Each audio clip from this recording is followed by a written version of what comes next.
Okay, very belated part 2 to servicing the Puma. Nothing's gone wrong since the oil change. It's also, since the last video, it's had the timing belt done. I didn't do that. I farmed that out because there's a lot of scope for getting that wrong, and I'd much rather pay the experts to do it properly. So it's had the timing belt done, it's had a new auxiliary belt, and it's had a new water pump.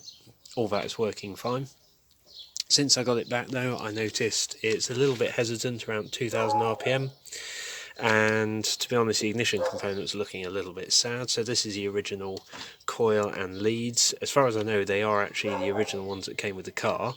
They're both Motorcraft, so if they're not original, they're certainly not particularly fresh, and I haven't actually gone as far as testing the leads. They don't look too bad.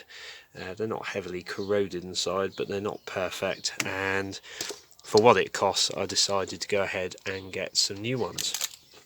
So what I've done is I've picked up some new custom made leads from eBay. I've gone for decent quality ones. The blue was just the colour they came in, that wasn't a particular choice. And I've picked up a Bosch ignition coil. There's quite a few choices, and to be honest, I could have gone OEM for the leads and the ignition coil and got them from the local dealer. I was just too cheap to do that. That has given me one issue I'll come on to in a second. So yeah, it all seems okay. They've all plugged in nicely. There is plenty of length on the leads, in fact probably just a little bit too much really, but they do fit okay. I've noticed the new leads come with these much bigger ends on them with the clips. Don't know if I can get these off with one hand, but anyway, they don't. I can't get it off with one hand. But those leads do not fit on the original coil. The original coil has push fit leads with a smaller end, nothing to accept a clip. So if I changed just one thing, I had to change both, in this particular case at least. So we'll put those to one side, and I'll keep those as a spare because, as I say, they do work. I just feel like they're probably overdue for replacement. So removing the coil was dead simple as well. There's one plug here and 4 screws. Now I did notice, not that it make any difference, but someone's been here before and one of the mounting studs on the original coil has snapped. You'll see the mounts on this coil aren't particularly thick, and when I came to fit the new one, that presented a slight issue because it's substantially chunkier on the base. This shot also shows quite clearly the clips there. I will, when I've got two hands free, re-clip that one on. So altogether this feels like a more substantial item anyway than the original Motorcraft item. For whatever that matters, obviously it's the internals that are important. However, it did mean that the screws that fitted the original coil to the base did not fit this one. So unfortunately for the last few days I've been driving around with this zip tied down, which is not ideal. It has kept it secure, and of course with the leads the way they are, it's not going anywhere, but it's far from ideal. So what I've done is I've ordered some replacement screws which hopefully do fit. I'm going to install those, get that screwed down, and then move on to the other issue I've had, which has required new fixings, which I think will be familiar to most Puma owners. So that's all done. Last one's going in now. If anything, these new ones are a little bit too long, and they are meant for a Ford coil, but I don't think they're specifically meant for this one. I had to take a bit of a guess online, and these I knew at least fitted the right, or at least had a decent chance of fitting the right thread pitch. So they're on. They're all clipped in, I think. Yep, these are a very tight fit, which is good. So the only other issue I've got here is they are just a tiny bit too long, so I need to make sure they're clipped down and out the way for the engine cover, which isn't a problem. Now the other thing I did while the timing belt was being done was I had a new rocker cover gasket installed. I already had one on order I was going to change, and as the rocker cover or valve cover has to come off anyway, I took the opportunity to just give it to the mechanic along with the other bits and pieces and ask him to swap it out when he had the cover off, because there was quite a bit of oil down in the spark plug well down there, which as you can see is now bone dry. So those leads are all in. They're all out the way. So the only thing left then is to refit the cover, which brought me on to the other issue, which was that the last time I tried to remove this cover, quite a lot of the stainless steel bolts that hold it in had dissolved, because although they look nice, they're made of cheese, and after 20 years of being taken on and off, they don't work very well. The heads tend to chew up on them. This is quite a common issue. Ford will sell you new ones at comedy prices. I've seen something like £7 per bolt, although you could probably get them cheaper than that. They are fairly standard stainless steel. I think these are chromed dome-headed bolts. I think they're M6s, if I remember. I'll put a link in the description to what they are. And so I found out what they were. I went on eBay and I picked up some new ones. These aren't Ford originals, these are just bog standard dome-headed stainless steel bolts. They're not chrome, but they should do the job. There's two different lengths. I can't remember off the top of my head what the lengths are, but you've got a shorter length for these. In fact, I've got them here.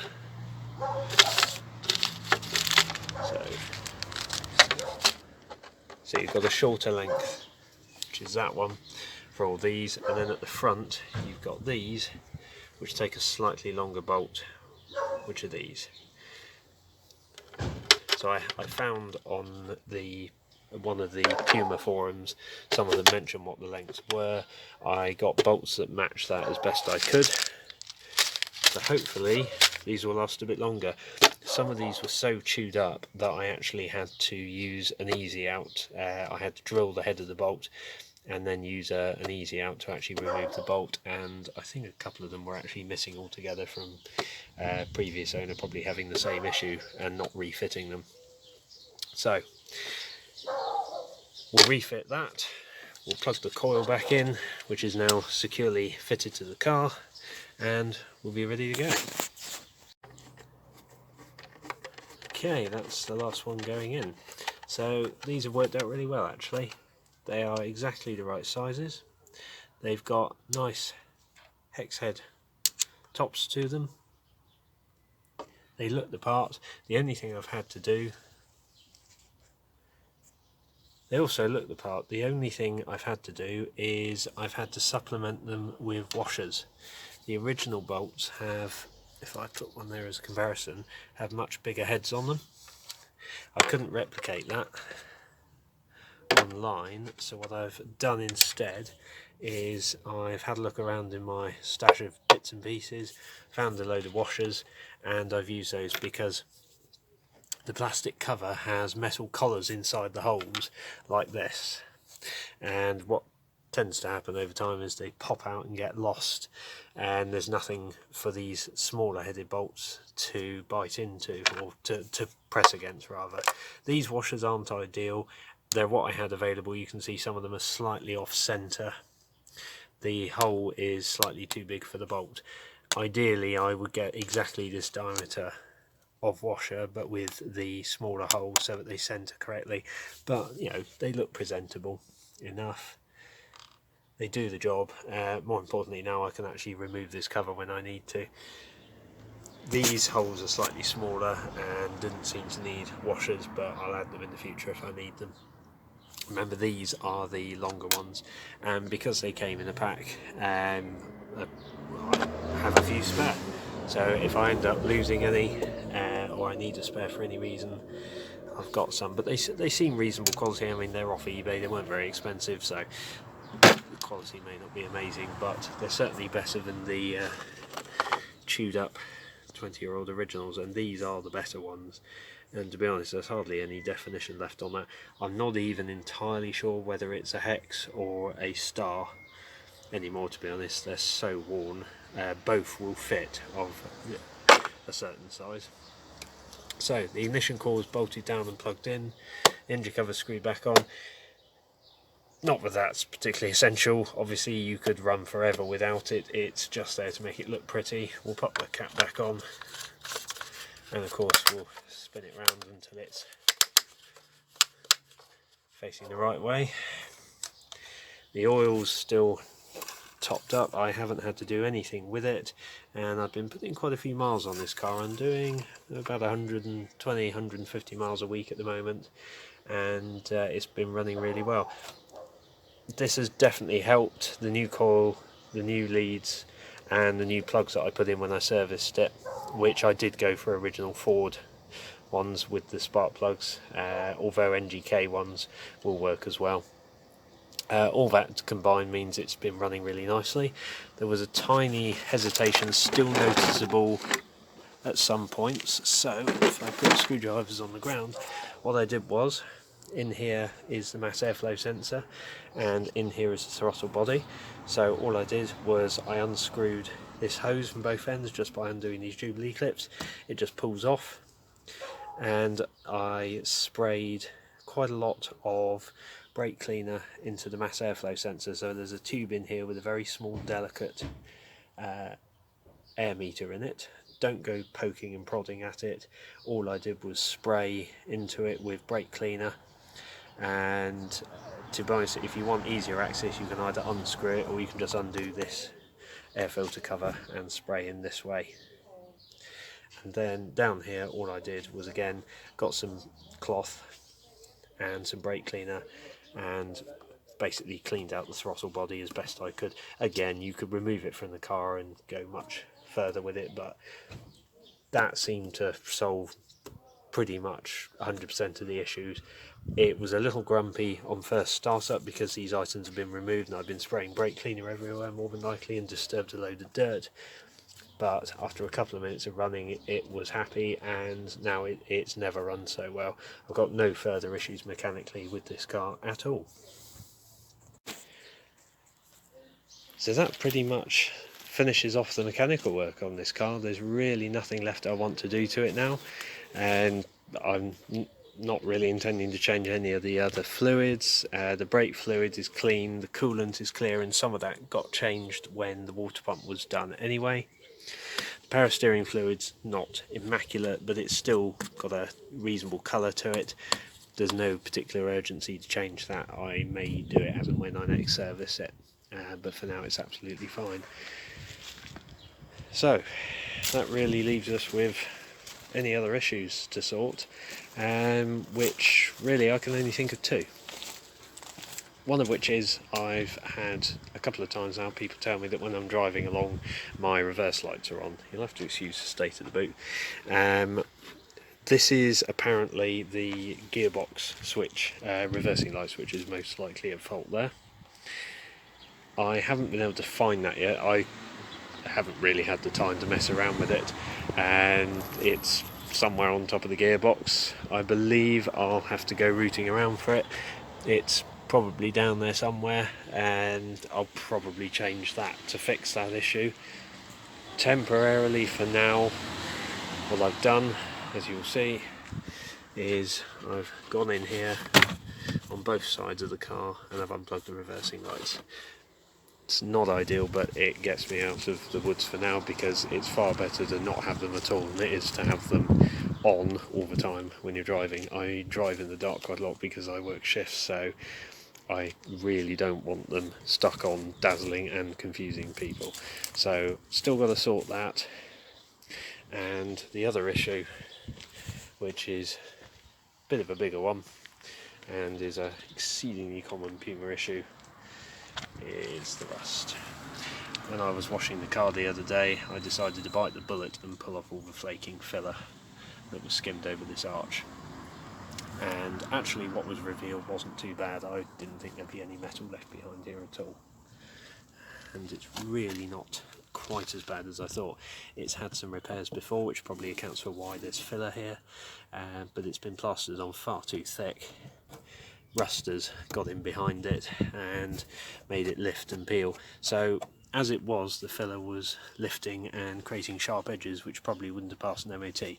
This now looks terrible, but is far more likely to pass an MOT, and to be honest, doesn't look any worse than the filler did.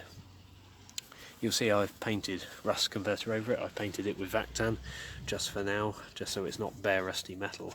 Vactan is superb stuff, I highly recommend it. My plan for now is to properly grind this back, get rid of the remaining filler, and more than likely I'll put a lighter skim of filler over it once I've got this back to clean bare metal all the way around, and then I'll paint it, and that will probably do it for now. The car is unfortunately going in a few other places. This arch is not as bad. This has also had filler on it.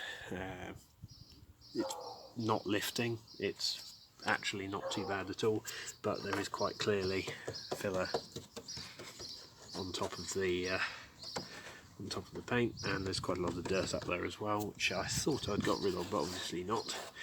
The other problem is that these carpeted wheel arch liners hold a lot of dirt and moisture, which is one of the reasons these rot out so badly. You can see now that yeah, even though I thought I'd cleaned it, there's still a ton of dirt up there, so I'm going to have to do a better job of that. But again, I've painted rust converter on this, but it's going there. The sill is not looking too great back here, although the rest of it's not too bad. And then, although there's now mud all over it again, the bottom of the front wing is a little crusty. There's a few bits on the doors. I don't think it's too bad, and it has been undersealed within the last couple of years, so I'm hopeful that when the MOT is due next month, if my phone will focus, that there won't be too many horror stories. It really doesn't look bad at all under there. I have had a previous Puma condemned prior to its MOT due to rust, so I know all too well how bad these can get, and I really don't think this one's too bad, but until it's gone through its MOT, I'm not going to go too far with repairs. I'm just going to keep it tidy and presentable and solid. So possibly there'll be another video on some extremely amateurish bodywork repairs on the wheel arch on the other side, but until then I'm just going to keep driving this car and enjoying it.